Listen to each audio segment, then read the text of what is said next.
மக்களையும் அரசியல் கட்சிகளையும் திசை திருப்ப கூட்டணி ஆட்சி என்று விஜய் சொல்லலாம்.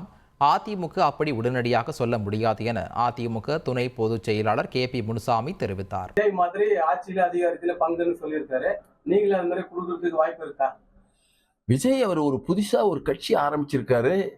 அந்த கட்சி ஆரம்பிச்சதுனால மக்களை ஒரு திசை திருப்பணும், இல்ல வேற அரசியல் கட்சிகளை திசை திருப்பணும் சொல்லலாம். நாங்க நீண்ட காலமாக இந்த இயக்கத்தை நடத்திக்கிறோம். 52 வருஷம் ஆரம்பிச்சு 53வது வருஷத்துல இருக்கிறோம். திடீர்னு எங்களெல்லாம் சொல்லிட முடியாது. அப்படியே சொல்றது இருந்தா கூட நாங்கெல்லாம் உட்காந்து பேசி முடிவெடுத்து தான் சொல்ல முடியும். அதனால அவருடைய கருத்தை சொல்லி இருக்கிறார், அவ்வளவுதான்.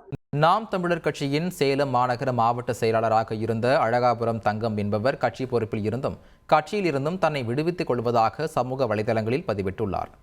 சர்வாதிகார போக்கை கண்டித்து கட்சியிலிருந்து வெளியே வந்ததாகவும் நிறைய நிர்வாகிகள் ஒருவர் பின் ஒருவராக வெளியே வருவார்கள் என்றும் தெரிவித்துள்ளார்.